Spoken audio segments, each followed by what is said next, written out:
for the wonderful presentation. So just as a recap, we've heard from two wonderful presenters.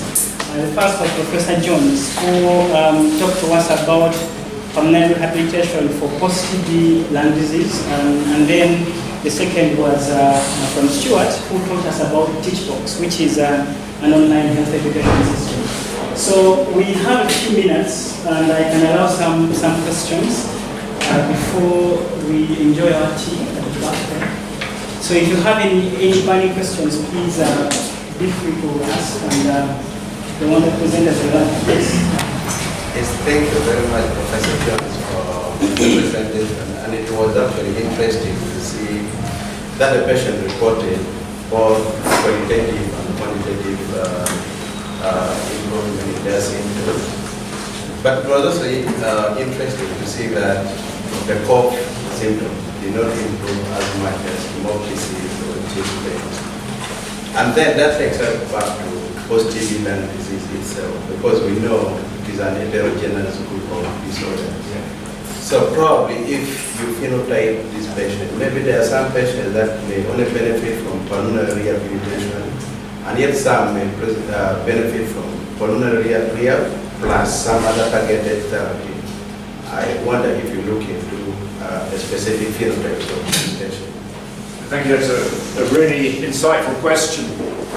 I think that if you've got chronic lung disease, irrespective of what it's caused by, there are certain systemic features which we can reverse with pulmonary rehabilitation. We're talking about the changes in muscles, becoming unfit, becoming depressed, becoming tired. Those things, if they have those symptoms, that's a fairly generic thing which pulmonary rehab would help for. If you're after specific problems, then it's going to need specific answers. Some of these have got aspergillosis. You've got to find that out, and you've got to treat it. And so each patient does need to be properly assessed. And I think in there we have quite a detailed assessment. But that's where I think the clinic here is very good, where they can properly assess a patient to see exactly what is their phenotype, because they're all different. I don't know if Bruce, do you have any comment on that? No, I think that's a good answer. Usually the problem of explaining rehab is the science behind it. It's really trying to deal with the extrapulmonary effects of chronic lung disease. So yes, the lungs will improve, like we saw the hemoptysis went down, but there are these extrapulmonary issues which should apply to anyone with chronic lung disease.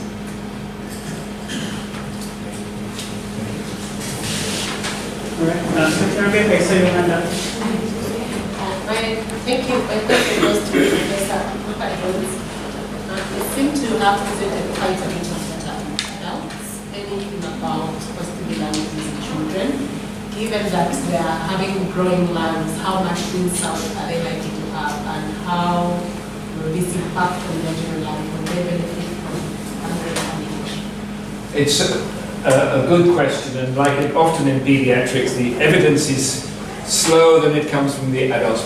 Most of the rehab work on pulmonary rehab came from COPD patients.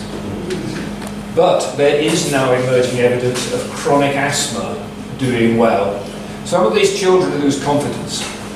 They don't want to exercise, they don't want to run around and play football and other things. And so it's socially as well as physically they decline. And so there is evidence that that's appropriate for chronic severe asthma. No one has ever done a study. And I think it's a very great suggestion, and I'm pleased that you'll take that forward as our next study.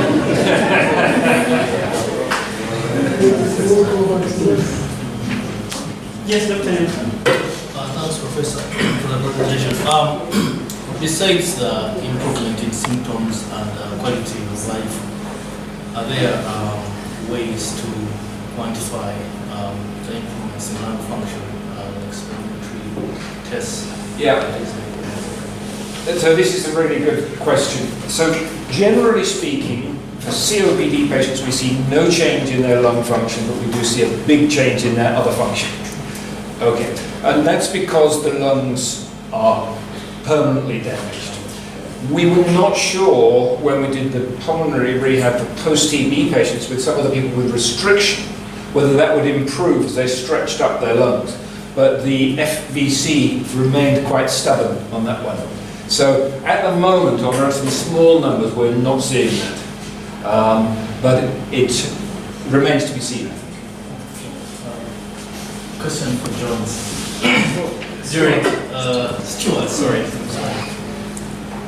With the ongoing COVID-19 and other future or past emergencies that will happen, do you have tools or training packages that are focused specifically for handling Ebola outbreaks or COVID emergencies or things like that that we could share? We did quite a lot of work on epidemic, pandemic for the level. So that's a pretty sizable piece of work that we did back in 2015, and that's been rolling on ever since. So SARS, MERS, prior to this COVID-19 issue, a bunch of the people that we work with are people who are quite into chemical, biological weaknesses in the general public. So we've done a huge amount of work. It's not been turned into tick box yet, because, well, frankly, no one's asked for it. But whether or not it gets turned into tick box stuff will kind of rely on both funders, donors, and countries that do or don't need that information. Ordinarily, if as a country you haven't already done the preparatory work for things like COVID-19, then you are where you are. You're not going to change anything by rushing into some training now. It literally won't change a thing. So those places that have done the preparatory work, depending on how good it is, they'll come out as expected. The useful thing, I guess, will be short films and governed short films that you'll be able to, if you've taken the Teachbox system on, you'll be able to push those short-term films out to everybody. You'll be able to, rather than hitting the button and saying everyone needs to come in and be trained, you'll just be able to hit the button and say, here's the COVID-19 response film, and what we'd like you to do is make sure that every member of staff sees this and they're signed off seeing it, so that the governance part, the sign-off and the feedback's all dealt with as well. So we don't, but we can very easily, and I completely agree that the big communicables at the moment are probably where this will come into its own, because we don't need people travelling long distances to receive the information that is probably already existing in this room. If we can reduce the flight times and travel generally, then we'll be going some way towards assisting with the large communicable diseases as well. Does that answer your question? Yes. Concerning the time of onset of rehabilitation, at what onset do you consider you would have maximum benefit, and at what onset would you consider probably not to have any benefit? So it's really, again, a very astute question, and something that's been debated a lot. If you don't have bad enough problems, you're not going to gain. If you're too severe, you're not going to manage it. And we saw both of that when we did our first trials, because people who had very severe disease were desperate to have something done. And actually they didn't really gain. I mean, they enjoyed coming and they enjoyed the thought of it, but it offered them some hope, but it didn't give them what it should give them, which is the benefits in quality of life and exercise capacity. Our inclusion criteria would be MRC dyspnea grade 2 or above. So these are people who are unable to walk long distances. Okay, so they have to be disabled by their breathlessness, and they have to want to attend. So those are the main criteria, but there's no lung function criteria. It's based around their disability and their ability to come. And we do make exceptions for people, because if someone's really keen to come, we do our best. We give these guys strict criteria, but as soon as the patient walks through the door, they are so soft, they say, oh, well, you can come.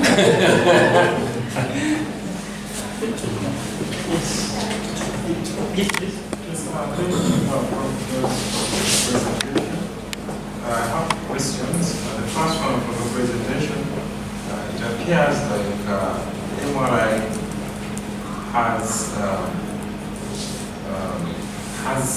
facility where people have patients who are looking for TB and perhaps they have continuing symptoms, despite when identified for rehabilitation. Is that true? Yeah. Would you do answer that one? Yeah, it's true. Okay, then the next question is, most of these patients appear to have continued drive for chest pain and dyspnea. And to the level that we presented, it appears like this positive rehab program works best for patients who have chest pain. So does this mean that this program actually favors that category, patients who have chest pain and may not be really clinically significant or relevant for those patients who still remain dyspneic and maybe bottom how can go? Yeah, I think the answer to your question is that the rehab operates on a number of different levels, and you have to think about your individual patient and what they might gain. But most of them are undernourished, most of them are physically unfit, their muscles are weak and deconditioned. So those people will gain from reconditioning. If they're psychologically down, if they're feeling isolated, they're very anxious, again they will gain a lot of benefit.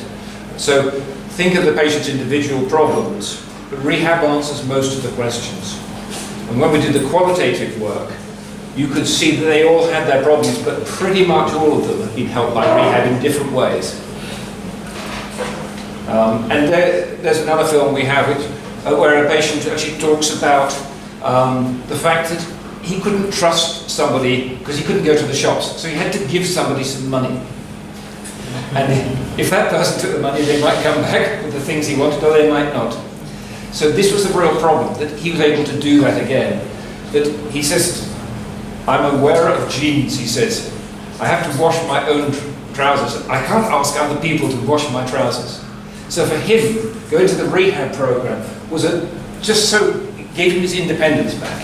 He could do things for himself. He just didn't want other people to wash his underwear. Do you see what I'm saying? Our patients are all different and they've all got their own problems. But the rehab will often face up to those different problems. Okay, so we have probably about 5 minutes for this session, so you speak.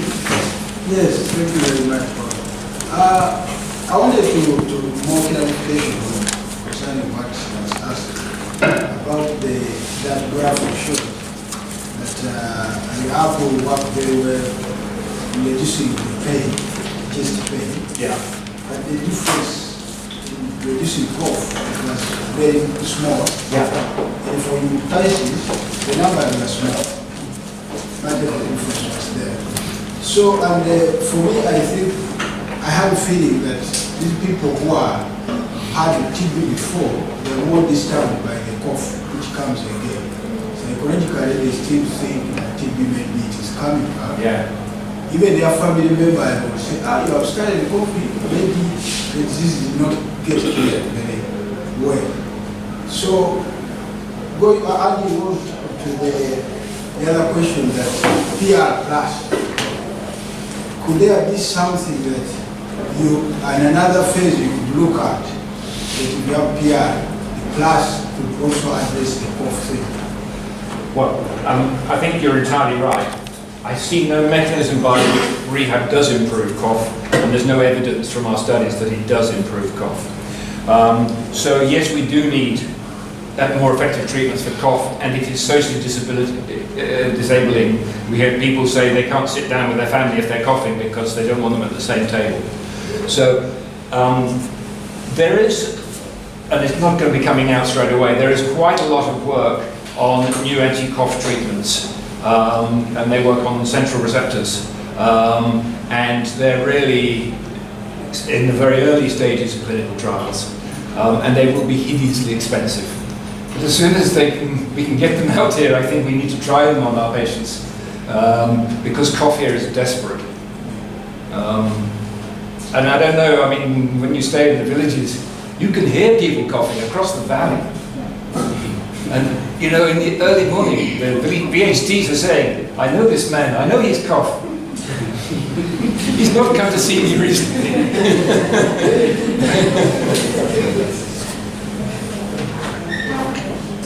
Yes, Dr. I was just thinking, much as we call it post-tubercular disease, and at what point does those things that happen to the lungs actually start? And if there will be a benefit product of starting program during treatment. We're going to be pragmatic because not everyone is going to get post-tubercular disease. Or to wait to see who has the symptoms. Just a thought. Yeah, so there's been a little bit of work in South Africa, just trial, a pilot study of people with acute TB infection who were given rehab, and it was safe. There was no adverse effects because there was some worry about hemoptysis, exercising when you got hemoptysis. So there's no reason why you shouldn't believe this. When we went to Kyrgyzstan, and we saw people with MDR TB, they were locked up in a hospital for up to 2 years. It was like being in prison. And they were depressed, they were thin, and they did nothing all day apart from one thing. Do you know what that was? Smoke. So these guys, I honestly think it's a really good study to do it in these people while they're in for TB treatment. And I think that if you improve their mood, their nutrition, you may improve their immune system and they may clear their infections quicker. It's a hypothesis, there's no evidence. I don't know what you think. What I will say is these guys are very depressed. And in terms of research, they're quite accessible because they can't run away.